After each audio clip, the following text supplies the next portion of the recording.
Salut à tous, j'espère que vous allez bien aujourd'hui. Analyse les amis, retour en image sur la victoire du Barça hier contre le Betis. On y va, c'est parti.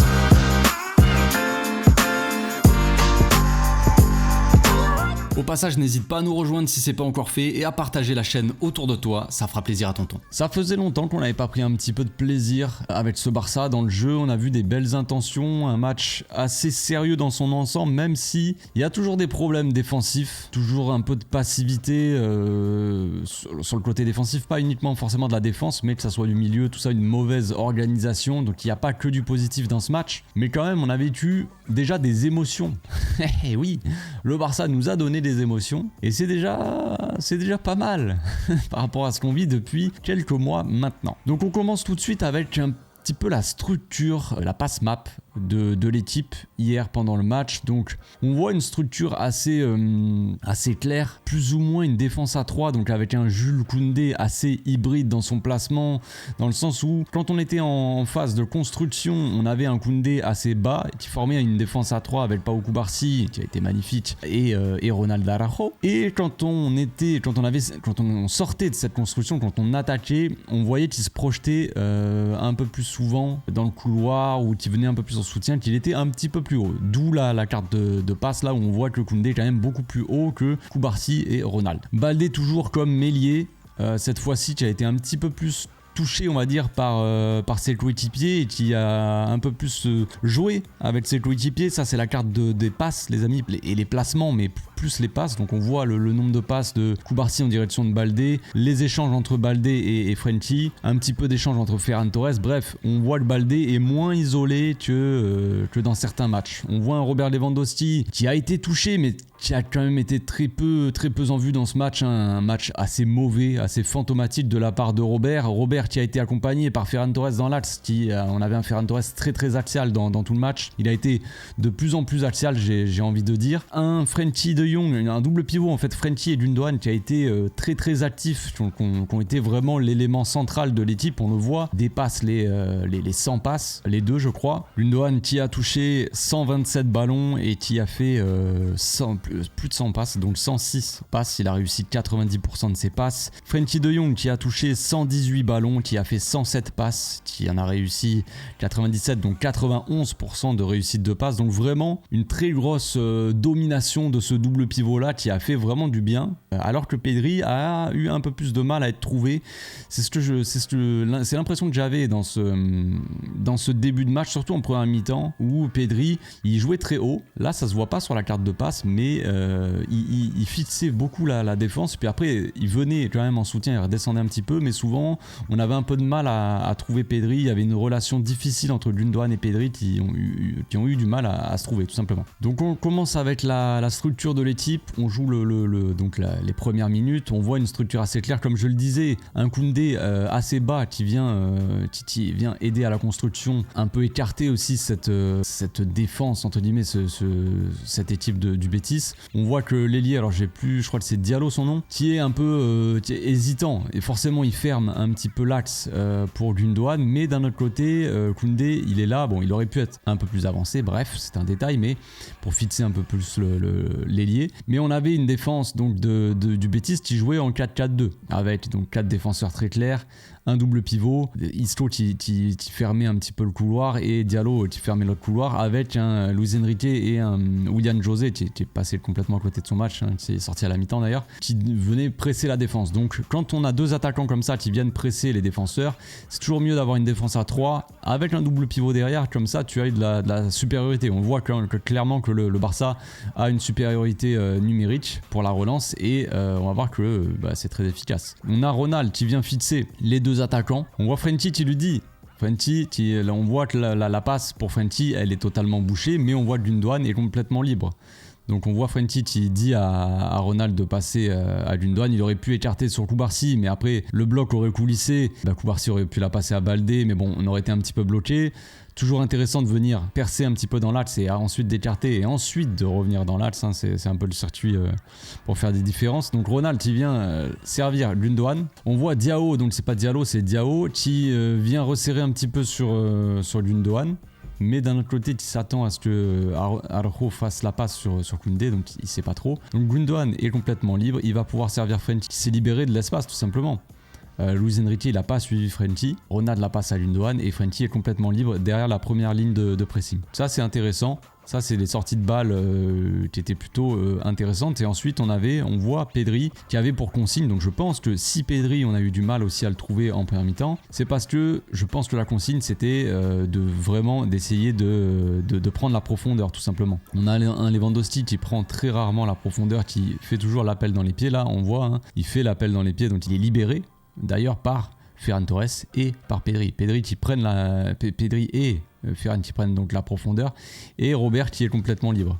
La passe là, elle est pas, je sais pas, ils se sont pas compris. Je pense qu'elle est pour Robert. Robert pense que elle est pour Ferran, donc il la laisse passer et la balle est perdue, malheureusement. Mais encore une fois, on voit la qualité dans la sortie de balle. C'est un peu la force de ce Barça là. Sa force et sa faiblesse, c'est ça, c'est d'avoir un double pivot qui a beaucoup de qualité avec ballon.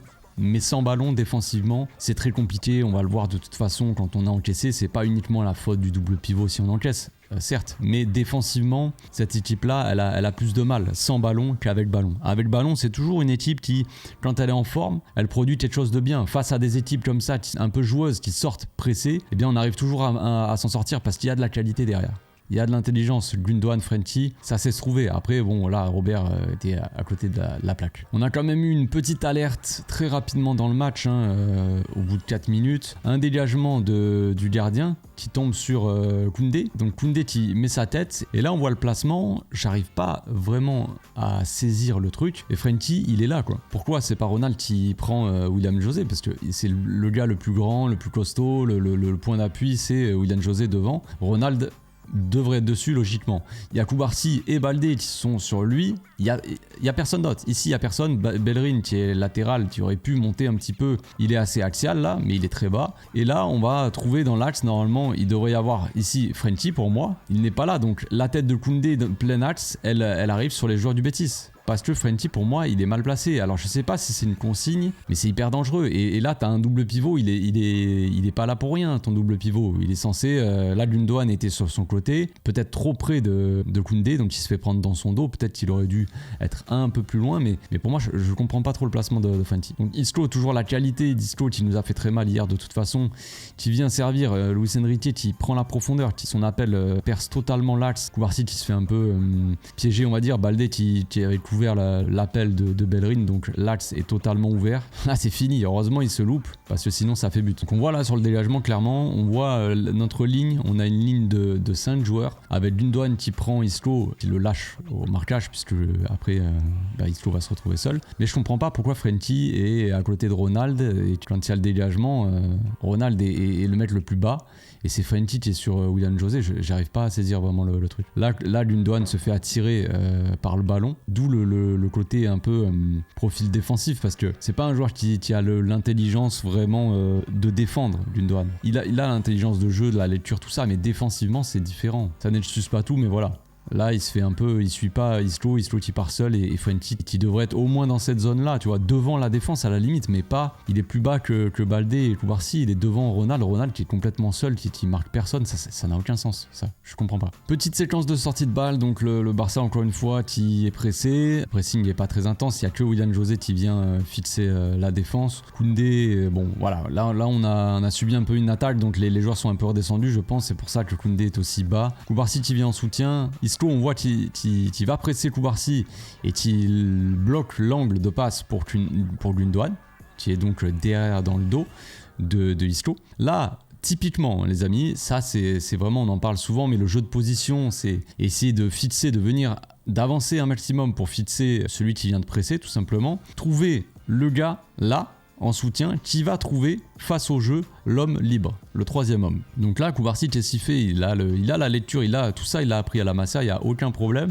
On a Frenkie, hop, déclenche son appel là, d'un coup, donc il se libère du marquage très rapide de Luis Enrique qui ne le suit pas. Donc là, Frenkie, totalement, la lecture du jeu est bonne aussi, hop là, et il va trouver Gundogan tranquillement derrière la ligne de pressing, et Gundogan peut avancer face au jeu tranquillement. Donc une belle sortie de balle, encore une fois, un pressing du Betis qui n'est pas non plus optimal. On peut dire que le Barça a très bien sorti les ballons, qu'ils ont très bien joué avec le ballon, qu'ils étaient très performants. Mais ce Betis là, c'est un peu comme le Barça. Avec le ballon, ils sont pas mauvais, mais sans ballon, c'est pas fou non plus. Pedri, qui est un peu éloigné. Là, on a les types, certes, qui est redescendu quand même, qui est assez bas sur le terrain, un peu découpé en deux. Là, au passage, on a Ferran Torres qui est sur l'aile, Baldé qui est passé un petit peu dans l'axe. Des fois, ça s'est changé un peu les positions. Et là, on voit donc Pedri qui est un peu trop haut en fait, qui est difficilement trouvable. La passe, elle est risquée. Gundogan, là, il va pas se risquer à faire la passe entre les deux joueurs. C'est compliqué. Donc Gundogan patiente. Il repasse par Frenkie encore une fois. Donc ça, c'est bien joué. Il faut de la patience. Il faut pas se précipiter. Gundogan lâche son ballon à Pedri juste pour lâcher, se précipiter dans les attaques et perdre le ballon et prendre une contre-attaque derrière, ça ne serait pas intelligent. Donc c'est bien joué de la part de Gundogan. Là, cette séquence, c'est pour montrer sortie de balle plus la relation avec Pedri qui était un peu difficile en début de match à trouver parce qu'il était un peu haut, je trouve. Premier but du match, donc petite séquence de possession, encore une fois, on avait quand même une grosse séquence. J'ai pas tout pris parce que je peux pas vraiment tout mettre, je peux pas faire lire la vidéo comme ça, comme je le voudrais, parce que sinon je me fais bloquer. On a quand même une grosse séquence de possession, on arrive à faire tourner, à construire patiemment. Gundogan qui est pressé dans son dos, qui va servir le Koubarsi, qui est resté en soutien. On a échangé les postes entre Koubarsi et Frenkie. Tous les deux s'échangent leur position. Frenkie reste en soutien derrière. On a le pressing de Willian José sur Frenkie. Bon, Koubarsi aurait pu servir Frenkie, il n'y a pas de problème. Mais il a la lucidité aussi pour aller chercher Ronald de l'autre côté, qui est complètement seul et qui a le terrain, le jeu complètement ouvert pour lui. Là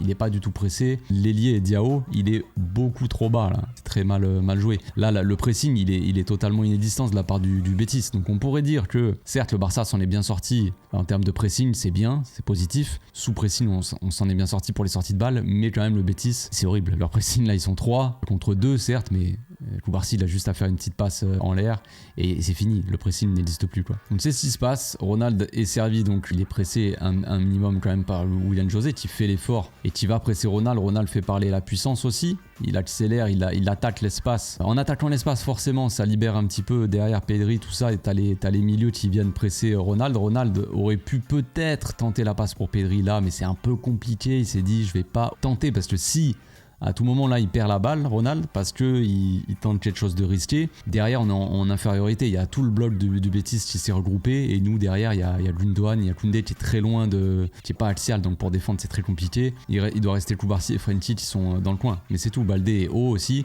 très compliqué. Tu perds la balle ici, tu peux encaisser un but direct. Donc Ronald a la lucidité aussi de jouer la sécurité, de revenir derrière avec Frenkie. Donc voilà, le Barça là était patient, on s'enflamme, on s'est pas vraiment enflammé non plus, tout ça. Donc là sur ce début d'action là, on a quand même, je le répète encore une fois, comme tout à l'heure, Baldé qui a pris la place de Ferran Torres, et Ferran Torres qui écarte, donc des joueurs qui échangé aussi de temps en temps leur rôle, à l'image de Frenkie, Koubarsi juste avant, bref. Gundogan qui écarte sur Koundé, Pedri qui vient libérer un petit peu l'espace ici aussi, qui vient faire son appel. Pedri avait la consigne de prendre la profondeur, ça libère aussi des espaces. Alors certes c'est un peu compliqué de le trouver parce que là Koundé il peut pas, là c'est pareil, Koundé il a la lucidité de pas s'enfermer, de pas la donner à Lamine, même s'il peut servir Lamine ou il peut servir Pedri dans la profondeur, il choisit de patienter et de retourner derrière, de prendre appui sur Gundogan qui est parti dans le dos de Willian José, qui fait pas l'effort non plus de suivre, il a déjà fait le pressing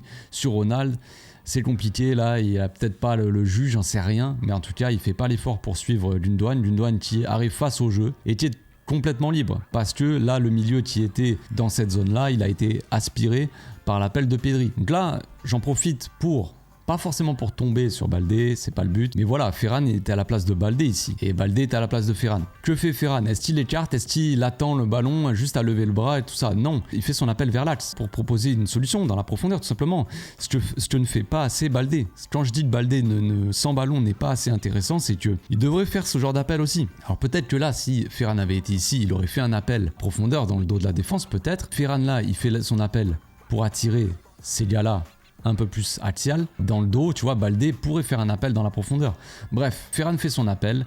Gundogan, on a quand même beaucoup de chance, mais Pedri qui a bien suivi aussi. Pedri qui fait quand même son appel toujours. Les appels, le jeu sans ballon pour le coup est récompensé. Même si c'est un but assez chanceux, le jeu sans ballon est récompensé. Parce que si Pedri fait pas son appel, fait pas l'effort de faire l'appel pour au moins attirer les défenseurs et pour libérer ses coéquipiers, s'il fait pas l'appel, il reste statique ici, il aurait jamais eu le ballon, tu vois. Donc bref, par chance ça lui tombe dessus, forcément, c'est assez facile. Pedri qui a plus qu'à servir Ferran qui marque dans le but vide, c'est très simple, mais un peu chanceux, mais ça fait un 0, on prend. Petite action pour montrer 2-3 trucs positifs, négatifs, mais voilà, des petites choses qui m'ont plu sur certaines séquences. Souvent je dis, Frenchie fait pas forcément les efforts défensifs, bon, ça c'est un bon exemple, il y a forcément des mauvais exemples sur les buts du Betis, mais là pour le coup, là pour moi c'est assez mal défendu de la part de Baldé déjà. Ferran, on voit qu'il est sur Luis Enrique, et Baldé il est en couverture au cas où Luis Enrique déborde, ok, mais là il laisse beaucoup trop d'espace à Bellerin, et là Luis Enrique il le voit. Heureusement Frenchie il fait le bon tacle, mais si Frenchie ne fait pas ce tacle là, la balle elle arrive pour Bellerin qui est complètement seul, tu vois. C'est très dangereux. Baldé pour moi là, je sais pas, il sert à rien quoi. Là heureusement Frenchie tacle, tu vois. Peut-être que là, Baldé allait resserrer sur Bellerin, certes, mais je trouve que voilà, le placement n'est pas idéal. Belle intervention de la part de Frenchie, et ensuite, on va voir que Baldé fait quelque chose d'assez intéressant. Moi, c'est une des choses qui me plaît le plus avec Baldé, c'est ça. D'un côté, c'est sa force aussi, c'est sa puissance. C'est quand il part comme ça, il attire beaucoup de monde. Il aurait pu se retourner, la passer à Frenchie, libérer le ballon, ou la passer à Gundogan ou Koubarsi, bref il avait 2-3 choix, mais il choisit d'accélérer, de percuter, donc là il attire Bellerin, Luis Enrique et Isco, même ce gars là, donc à lui seul il attire 4 gars, voire même peut-être 5 avec lui qui vient resserrer un petit peu au cas où, parce qu'on connaît Baldé, on connaît sa qualité dans la percussion, dans sa puissance, et il peut faire très mal aux équipes. Donc c'est bien, il se sert de sa puissance pour attirer, pour fixer, pour attirer tous ces joueurs-là. Ensuite libérer le ballon pour Pedri qui est tranquille, qui posait le jeu, revenir derrière, et Frenchie totalement seul. On passe d'un pressing comme ça, où t'as 3 joueurs du Betis qui viennent presser un petit peu, même si le pressing est pas fou, à Frenchie qui a le ballon là et qui est complètement libre, tu vois. Donc c'est bien joué de la part de Baldé. Des fois il s'enferme trop dans des situations, là c'est bien, il vient fixer, il accélère, il attire tous les joueurs et il libère pour le joueur qui est libre juste à côté de lui, il lui donne la balle et après on pose le jeu, on construit, tu vois. Ça c'est bien joué. Donc ensuite Frenchie qui patiente un petit peu, qui fait tourner, Koubarsi qui patiente aussi, qui attend que Isco vienne un petit peu sur lui. Donc là encore une fois, le jeu, la lecture du jeu de Koubarsi, il aurait pu ne pas prendre de risque, la donner à Iñaki. Là il fait une passe quand même assez longue, je dis pas que c'est une passe risquée, mais en soi ça reste un joueur qui a 17 ans aujourd'hui, d'ailleurs c'est son anniversaire, ouais. Bon anniversaire frérot. C'est son anniversaire aujourd'hui et voilà, il fait quand même, il tente cette passe longue pour Pedri quoi. C'est pas grand chose, c'est souvent le genre de truc qu'on ne mentionne pas, qu'on n'applaudit pas parce que ça reste une passe, une relance, on dit on s'en fout. Sauf que là, le fait de toucher Pedri après en une touche, lit bien le jeu et l'envoie écarte sur Koundé, la sortie de balle elle est tranquille quoi. Donc Koundé qui va servir Ronald, on a Gundogan qui est trouvé en point d'appui, on a le pressing de la part du Betis qui oublie un petit peu dans son dos Pedri. Le fait que Pedri soit assez haut aussi, il était positionné derrière cette première ligne de pressing. Donc d'un côté on avait du mal à le trouver, mais quand on arrivait à le trouver, ça faisait quand même beaucoup de différence. On voit Gundogan qui sert Frenchie qui avait déjà scanné, à cet endroit-là il a scanné, il a vu Pedri qui est complètement seul. Donc Frenchie qui est attaqué, qui est pressé, en une touche, il libère la balle pour Pedri. Hop, c'est tout. Là, c'est très dangereux après. Une fois qu'on a cassé cette première ligne de pressing, on a le bloc du Betis qui est complètement coupé en deux. Donc Pedri qui arrive face au jeu. Robert qui demande la balle dans les pieds. Robert qui est servi. Et voilà. Après, on a le match de Robert, quoi. C'est un peu incompréhension, mais la passe, elle est trop molle. Je veux dire, c'est une passe pour l'arbitre ou c'est une passe pour Frenchie? Là, c'est la justesse technique de Lewandowski, elle ferait peur à n'importe qui. Franchement, c'est chaud. Frenchie, ça s'attend pas à ce que la balle elle soit aussi molle. Je pense qu'il y a une certaine frustration de la part, chez Lewandowski, mais aussi chez les joueurs envers Lewandowski, parce que tout le monde voit que Lewandowski n'est pas au niveau et qu'il loupe tout ce qu'il entreprend. C'est assez triste. Hier soir, on a vu quand même un match de jeunes talents. Entre Koubarsi et Lamine Yamal, il y avait pas mal de petites pépites sur le terrain, des pépites de la Masia. Comme quoi la Masia a encore des beaux jours devant elle. Il n'y a pas que ces deux-là, il y en a d'autres derrière qui sont quand même assez talentueux. Mais en attendant, on a quand même des jeunes de 16-17 ans qui sont incroyables, quoi. Qui te jouent titulaire comme ça un match contre le Betis Séville à l'extérieur dans un stade qui n'est pas évident forcément. C'est quand même assez monumental. Qui aurait pu jouer un match comme ça, autant de calme, autant de lucidité, en sortant un aussi beau match, quoi. Donc le Barça est pressé. Koubarsi est pressé par Luis Enrique, il me semble. Il va trouver Baldé qui est complètement seul, hein, qui vient en soutien. Koubarsi il a quand même très peu de soutien. Bon, il a la lucidité encore une fois d'attendre et de trouver la bonne solution. C'est bien joué, il sert Baldé parfaitement. Baldé qui a tout l'espace après devant lui pour accélérer, c'est ce qu'il va faire. Baldé souvent pour se sortir du pressing, il utilise sa puissance un petit peu comme tout à l'heure, sauf que cette fois-ci il est quand même bien plus serein, il a personne, donc forcément c'est plus simple. Et il a cette puissance comme ça pour prendre de la vitesse, accélérer, manger des mètres, on va dire. Ferran qui lui dit de servir Pedri en retrait, ça sert à rien. Souvent on critique un peu Baldé aussi parce qu'il fait beaucoup de passes en retrait, certes. Pour le coup, là cette action, vaut mieux qu'il fasse une passe en retrait. Donc Pedri qui est là en soutien, qui va renverser le jeu, qui dit aux joueurs de se calmer. Hein. Derrière on a Ferran qui vient demander le ballon, il se met devant lui carrément. Ferran, normalement frérot, tu dois être là à la place de l'arbitre. Non, c'est l'arbitre qui gêne le jeu.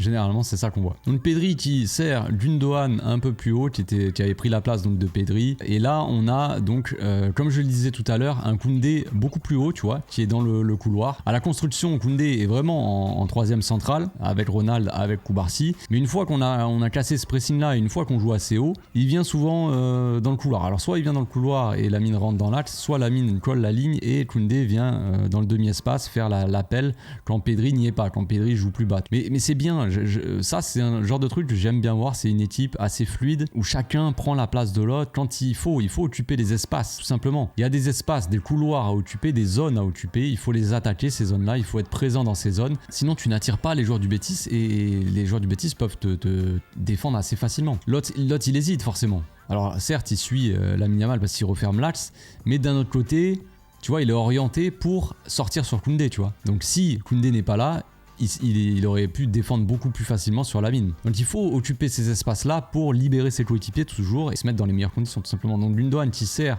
qui feinte peut-être un petit peu de servir Koundé et qui sert Lamine qui part, qui est parti. Là il y a une chose que j'aime bien et une chose que j'aime pas dans cette action. J'aime que Ferran là, il continue sa course en fait. Si Ferran il s'arrête ici, ce défenseur-là, ces deux défenseurs-là, ils vont être sereins on va dire. Ils vont être plutôt tranquilles, ils vont sortir sur Lamine, tu vois, les deux d'un coup, j'en sais rien. Là Ferran lui il continue son appel et du coup t'as le numéro 6 là, il sait pas, il suit Ferran, tu vois, parce que si Lamine est capable de faire ça, de faire la petite passe pour Ferran ou alors de faire une petite balle piquée dans cette zone là, Ferran reprise de volée, lucarne et ballon d'or, tu vois. Ferran continue son appel, il s'arrête pas et ça c'est bien parce qu'il libère tout l'espace. Du coup il a libéré cette zone là et Lamine peut y aller. Lamine aussi qui feinte forcément, qui met ce pauvre daron par terre là sur une feinte, le pauvre, je le plains, il s'est fait pocket par un gamin de 16 ans, ce n'est pas grave, c'est Lamine, il est exceptionnel. Et ce que je n'aime pas dans cette action là, c'est Robert qui vient ici. Robert il attend le ballon, il est là, il est trop statique. Robert il attend, tu crois que Lamine va te faire une passe ici frérot et tu vas faire quoi?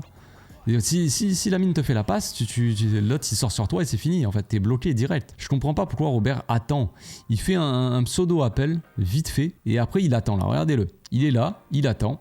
Alors, au contraire de Ferran, là, dans un premier temps, regarde, il demande la balle là, plus ou moins avec ses bras. Je pense qu'il doit faire l'appel. Vas-y, envoie-moi là la balle à l'entrée de zone, je tire direct, tu vois, en une touche ou quoi. Il n'a pas la balle, il continue en fait. Ce genre de gars aussi qui est intéressant dans ce domaine. Ferran Torres c'est pas le meilleur joueur du monde, mais il a l'intelligence d'avoir cette lecture de jeu, d'éviter de faire bouchon dans l'axe, tu vois. Il laisse la place à Lamine en emportant avec lui les défenseurs. Il a été emporté aussi par Ferran. Il s'arrête aussi parce qu'il y a Lamine, mais voilà, il est emporté le 4 là. C'est trop tard. Il a été emporté, les deux joueurs là, axiaux, ont été emportés par Ferran Torres et ça libère Lamine qui nous sort après une belle frappe. Malheureusement ça touche le poteau, mais t'es dans un grand soir hier. Action du 2-0, l'équipe pose le jeu comme souvent hier. On repasse encore une fois la connexion d'une douane Frenty qui se trouvait régulièrement. Là Frenty n'a pas de solution concrètement. Soit il accélère comme il fait d'habitude, il prend l'espace, tout ça, mais on va voir quelque chose que Frenty des fois il ne fait pas. Alors que s'il faisait ça à chaque fois, ça serait beaucoup mieux pour lui et beaucoup mieux pour l'équipe. Là, ce qu'il aurait pu faire, ce qu'il fait des fois, c'est qu'il garde le ballon et il essaie d'aller tout seul. Le sauveur de l'équipe,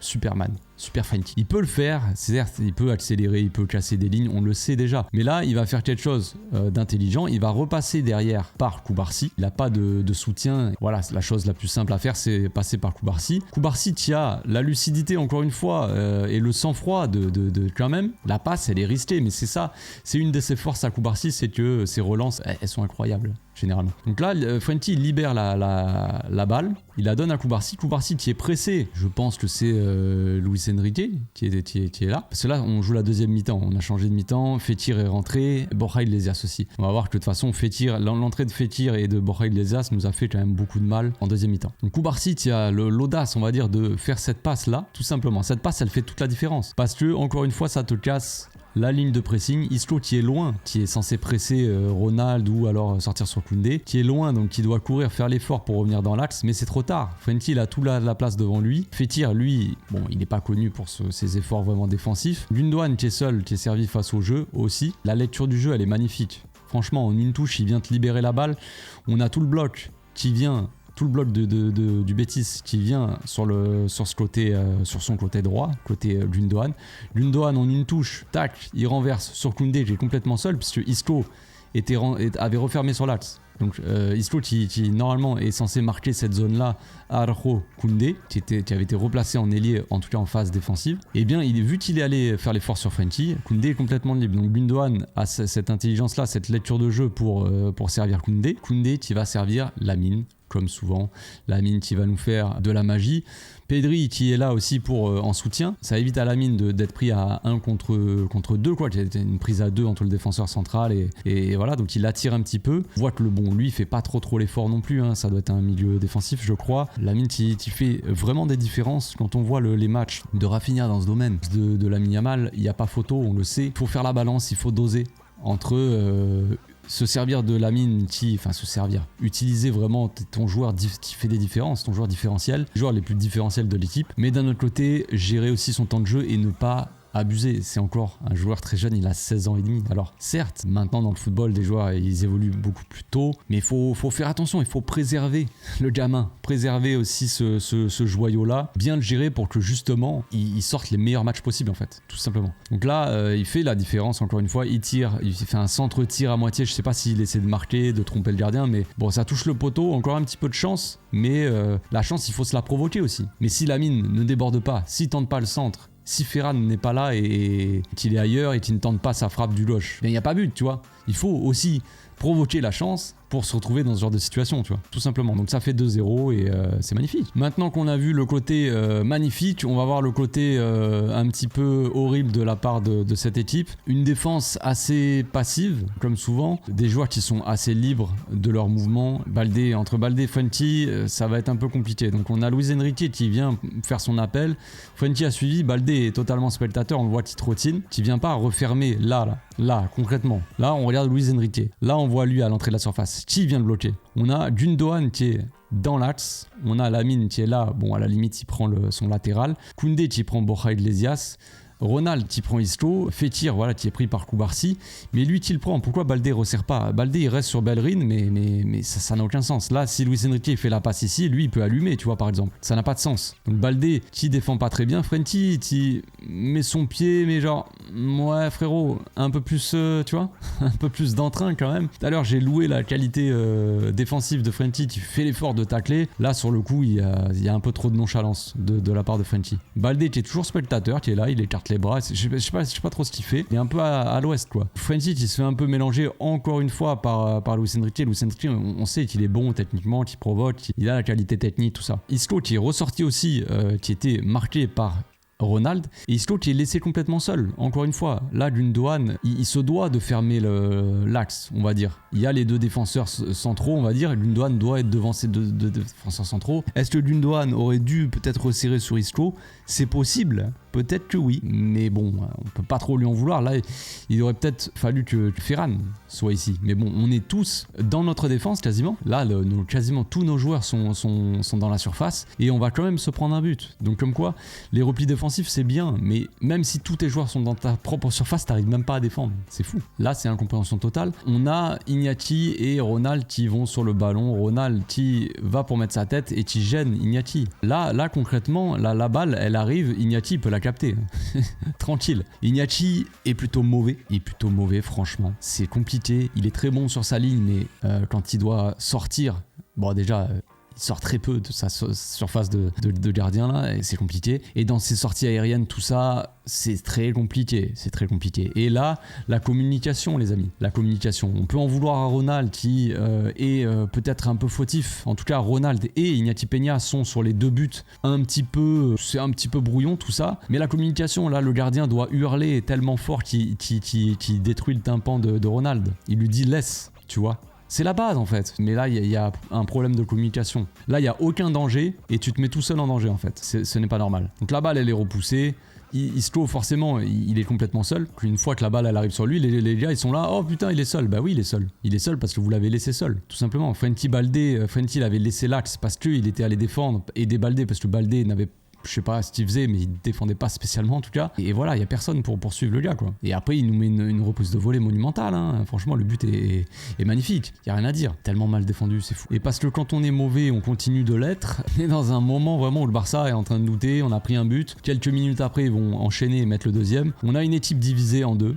Une équipe déjà qui défend en reculant. On voit tout le bloc qui recule, mais personne va sur lui. On a une équipe pas assez compacte en fait. Les joueurs offensifs sont un peu trop loin, on laisse trop d'espace entre notre première ligne de pressing et notre défense. Donc voilà, c'est compliqué, on défend en reculant, Frenkie n'attaque pas. Il faut qu'il monte, faut qu'il y en ait un qui vienne là. Alors Ferran fait l'effort mais vite fait, genre il fait pas assez l'effort. Bon après, on peut pas se plaindre de Ferran qui fait pas l'effort parce que généralement quand même il le fait. Mais bon là il doit être un peu plus virulent, revenir un peu plus vite sur Bellerin. Enrique qui vient encore une fois qui est trop seul. Alors Baldé vient fermer l'axe certes, pour pas laisser Cubarsí complètement seul. Baldé trop loin de Luis Enrique qui a tout son temps. Qui n'est pas attaqué. Ferran qui dit sûrement à Baldé suis Bellerin, tu vois, mais Ferran n'attaque pas Luis Enrique non plus. Donc il lui dit non t'inquiète j'ai. Et en fait il y va pas. Donc personne ne va sur les porteurs. Jamais. Il n'y a pas un pressing les gars. Moi j'arrive pas à m'empêcher de penser à Gavi dans cette situation. Il aurait regardé ses joueurs, il aurait dit mais qu'est-ce que vous faites? Faites pas semblant, faites pas genre laisse, vas-y, j'y vais, vas-y, fais le pressing. Non, il n'y a pas de faire semblant. T'y vas, enfin, il y a le ballon, il est à toi le ballon. Tu dois le récupérer. Tu vas sur le ballon et tu le récupères, c'est tout. Il faut pas se jeter comme un abruti, mais quand tu dois presser, il faut y aller quand même sur le gars, il faut pas faire semblant. Je comprends pas les gars. Il laisse jouer, toute l'action il laisse jouer. Il laisse Bellerin monter avec le ballon, il laisse Luis Enrique seul. Une fois que Luis Enrique il a la balle, il le laisse aussi centrer, il y a personne qui va dessus. Et là on se retrouve quand même sur le centre avec Frenkie qui couvre le hors-jeu de tout le monde. C'est censé être milieu défensif. Plus ou moins, enfin dans un double pivot devant sa défense. C'est lui qui couvre, qui est plus bas que toute sa défense, qui est pour le coup, la défense était plus ou moins bien alignée. Mais pourquoi Frenkie est aussi mal aligné? Qu'est-ce qui se passe avec cette équipe? J'ai du mal à saisir. Moi j'ai du mal à comprendre ce but là. Alors comprenez-moi bien, hier j'ai parlé de mon incompréhension de cette action. Pour moi, Borja Iglesias va faire action de jeu, et pour moi du coup il y a hors-jeu. Mais dans le règlement, il n'y a pas hors-jeu et le but est valable. J'ai vu ça après plus tard dans la soirée. Le but est valable, il n'y a pas de problème. Mais quand même en ayant les règles devant les yeux et tout ça, quand je vois cette situation, pour moi c'est quand même assez litigieux, même si c'est valable, il n'y a rien à dire, tant mieux pour eux, mais ça reste quand même assez étonnant comme règle. Je trouve ça un peu bizarre parce que là forcément Frenkie il couvre le hors-jeu, donc forcément quand Luis Enrique fait la passe, Borja Iglesias n'est pas hors-jeu. Ça j'ai bien compris. Moi là c'est pas là l'incompréhension pour moi c'est ensuite, c'est à ce moment-là Borja Iglesias il veut jouer le ballon, il n'est pas hors-jeu, donc c'est pas grave. Donc ça veut dire que vu qu'il touche pas le ballon, c'est comme si c'était une passe pour Isco qui lui non plus n'est pas hors jeu et donc va marquer. Donc ok, je comprends. Mais là le problème c'est que pour moi, vu que Borja Iglesias il joue le ballon, je vais essayer de me faire comprendre, même si j'ai compris que dans le règlement il n'y a pas hors jeu tout ça, il y en a qui m'ont pas compris, il y en a qui machin. Je vais essayer d'être très clair pour moi. Là, Borja Iglesias, vu qu'il essaie de jouer le ballon, il fait acte de jeu, c'est comme si limite il avait touché le ballon parce que Ronald il peut pas intervenir. Si là tu enlèves Borja Iglesias, si Borja Iglesias il est pas là et qu'il joue pas le ballon, Ronald il voit que Isco il est là, qu'est-ce qu'il fait? Il se serait jeté, il aurait mis une grande tête, un grand dégagement, il serait passé devant Isco, il aurait bloqué Isco, tout simplement. Sauf que là, il est un peu gêné, il hésite à sortir sur Borja parce que Borja il joue le ballon, il est en l'air donc il sait pas trop quoi faire Ronald. Pour moi c'est comme si, même s'il touche pas le ballon, je sais, j'ai compris, mais c'est comme si Borja Iglesias il touchait le ballon là, puisqu'il influe sur la défense. Et à ce moment-là, Isco il est hors jeu les gars, je pense qu'on le voit tous. Donc pour moi c'est pour ça que je trouve que c'est assez litigieux et c'est pour ça que je comprends pas trop ce but là. Mais selon le règlement, il y a le but est validé, il n'y a pas hors jeu. Voilà, c'est juste une règle que je ne comprends pas trop. Donc sans parler du hors-jeu ensuite, on va parler de la défense de Ronald qui n'intervient pas à aucun moment. C'est assez étonnant je trouve. Pour moi il doit passer devant Borja en fait, il doit passer devant le ballon. Là il s'arrête, à ce moment là il fait un pas quand il pense que Borja va faire le contrôle. Il est trompé et il s'arrête un petit peu. Mais pour moi il aurait dû se mettre devant en fait. Se mettre devant, aller essayer de chercher le ballon. Pas forcément mettre un grand dégagement et potentiellement shooter dans le mollet de Borja Iglesias. Ça peut faire penalty même, ça dépend des équipes mais ça peut faire penalty. Donc forcément non. Mais il aurait dû se mettre devant le ballon et là il laisse le ballon filer en fait pour Isco.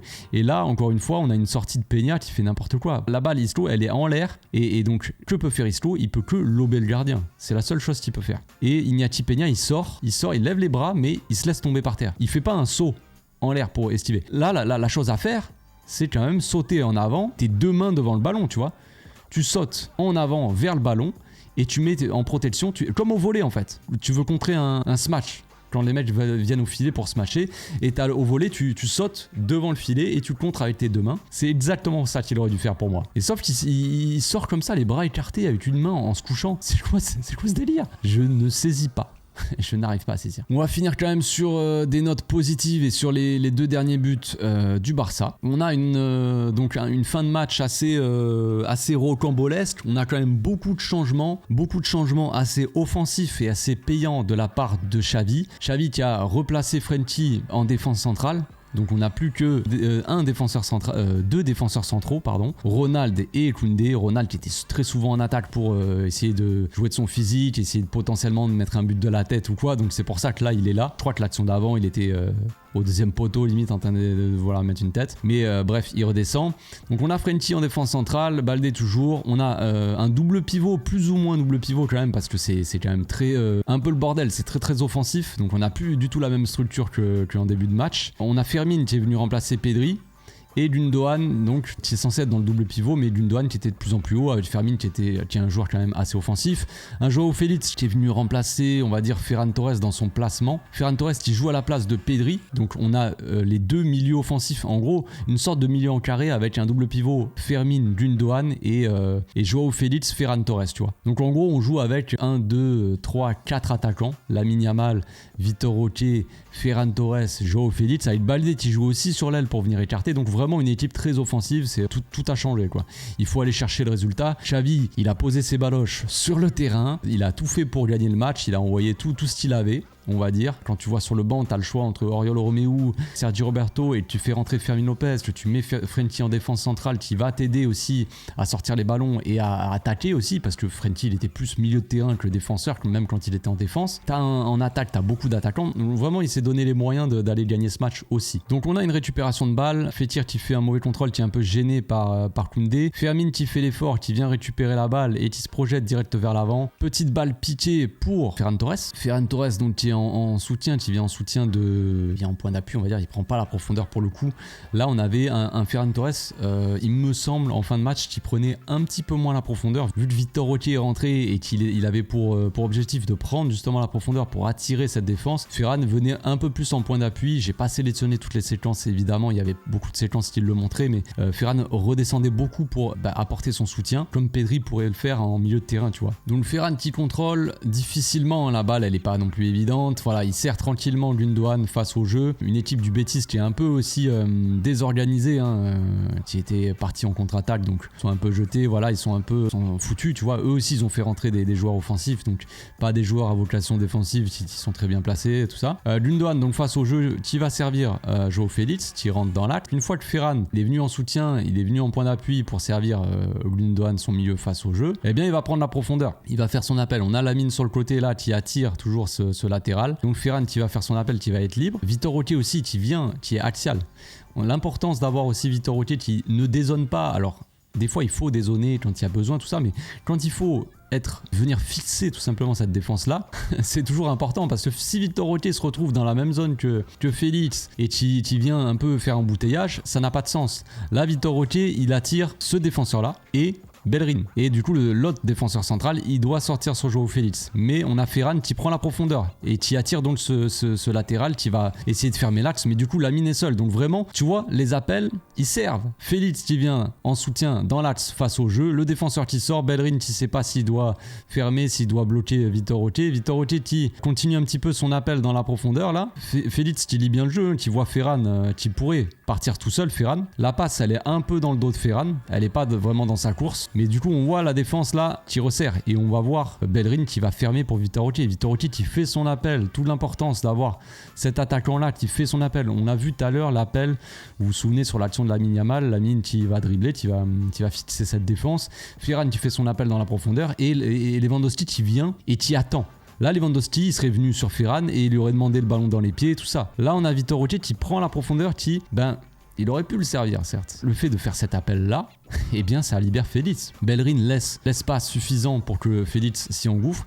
Ferran joue bien le coup et lance Félix dans la profondeur. Après, bon, c'est la qualité technique qui fait la différence. On a vu un Félix hier qui est rentré, qui a fait la différence. Un Félix qui avait la détermination, qui avait l'envie. Joao Félix comme ça, on en a besoin au Barça. On a besoin de ce Joao Félix-là. On a besoin d'un Joao Félix qui joue tout le temps comme ça, avec cette détermination, avec cette envie. Peu importe les matchs, tu vois, qui ne choisit pas ses matchs, mais qui est toujours bon. On rappelle que Joao Félix a marqué, je crois qu'avant ce match-là, il avait mis 7 buts contre le Betis Séville. C'est une des équipes contre laquelle il a le plus marqué en Liga, il me semble. Il confirme les stats tout simplement. Il est à l'aise contre le Betis. Et là, voilà, c'est toute la technique. Hein. Il fait son contrôle et frappe en extérieur du pied, premier poteau. Franchement, faut y aller. Faut les poser aussi sur le terrain pour faire ça. À ce moment-là, on joue la 90e minute, 89e, 90e. C'est la fin du match. Tu tentes un extérieur comme ça à l'entrée de la surface. C'est beau tout simplement. C'est magnifique. Et là, tu peux vibrer. Tu peux vibrer pour cette équipe. Enfin, des actions qui te font te lever de ton canapé, quoi. Qui te font crier, quoi.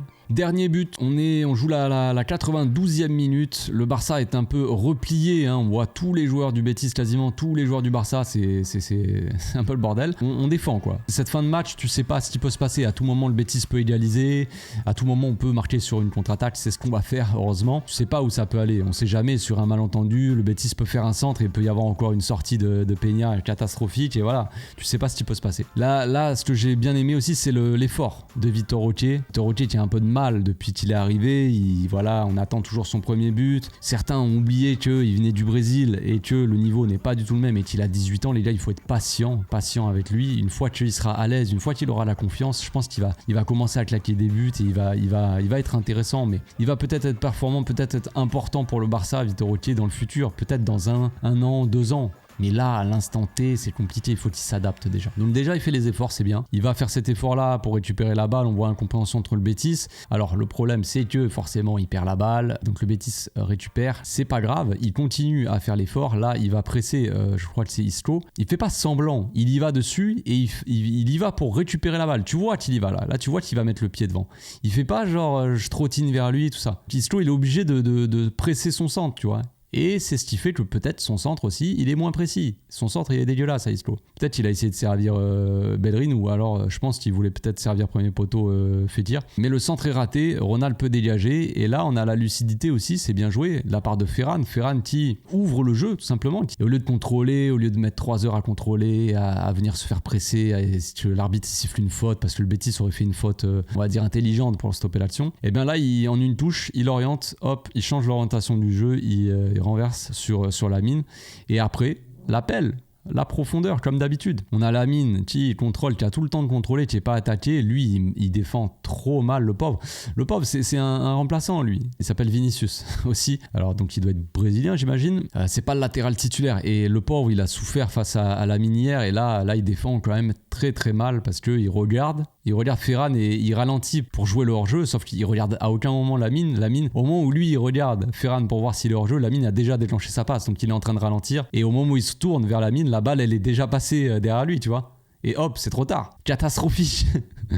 Catastrophique la défense. Mais bon, Ferran fait un bon appel. Il oriente le jeu sur Lamine. Lamine, la qualité de passe, la vista, franchement, voilà, c'est pas la passe du siècle, mais c'est vraiment une belle passe. Je veux dire, à ce moment-là du match, d'avoir cette lucidité, cette qualité technique encore, alors que t'as joué 90 minutes, que t'as fait les efforts, que t'es un petit peu fatigué, eh ben tu réussis cette petite passe-là qui fait toute la différence. Parce qu'après, Ferran, il est complètement seul. Le pauvre latéral, il est en retard. Ferran, voilà, il avance, il a tout le temps. Et après, voilà, on a souvent critiqué Ferran Torres. J'ai vu dans les commentaires hier sur le débrief de dire ouais, on félicite Ferran Torres pour son triplé, mais on n'oublie pas, ou alors il a été mauvais dans le jeu, je sais pas quoi. Les gars, franchement, qu'est-ce qu'il faut pour féliciter Torres? Alors, il faut qu'il mette 10 buts dans un match. Pour une fois que Torres il met un triplé, les gars, moi je vais pas critiquer le gars et dire ouais, on en attend quand même plus. Les gars, à côté de Ferran Torres, Lewandowski, il a rien fait sur ce match. Ni but, ni passe D, quoi. Quand tu vois que dans le match, celui qui porte l'équipe offensivement, celui qui marque tous les buts quasiment, il a 3 buts, une passe D, c'est Ferran Torres. Donc évidemment qu'on va pas le critiquer. C'est un peu évident, les gars. Moi j'ai du mal à comprendre. Ferran Torres, j'ai jamais dit que qu'il fallait lui donner un ballon d'or, les gars, mais quand même, il s'est fait quand même tomber dessus assez de fois pour que quand il réussit ses matchs, on le félicite un minimum, les gars, quand même, un minimum. Ça reste un joueur de notre équipe, hein. Il joue pour le Barça, il aime le club. Pas de raison de lui tomber dessus pour un triplé. Donc il arrive face au goal, 92e, après avoir fait tant d'efforts, tout ça, et il a quand même la lucidité pour faire une petite balle piquée, Messi Prime, j'abuse. Mais voilà, il fait sa petite balle piquée, lucidité. C'est tout ce qu'on demande à Ferran. Depuis qu'il est là, à chaque fois, on s'en souvient tous de nombreux face-à-face de Ferran où il arrive face au goal, il fait caca dans son short, il tire sur le gardien, où il loupe sa frappe, où il glisse à moitié. Là, il arrive face au goal pour le triplé, il fait une balle piquée. Que demander de plus, franchement? Moi, j'applaudis, tout simplement. Il y a que ça à faire. Voilà, c'est tout pour l'analyse. Je sortirai la FAQ, les amis, dans une vidéo séparée. Sinon, les deux vidéos, coller les deux vidéos comme ça sera beaucoup trop long. Donc, je ne sais pas si je sortirai ça ce soir ou demain matin. Mais elle arrive, ne vous inquiétez pas. Donc on se retrouve bientôt pour une nouvelle vidéo. D'ici là, portez-vous bien, passez une très bonne journée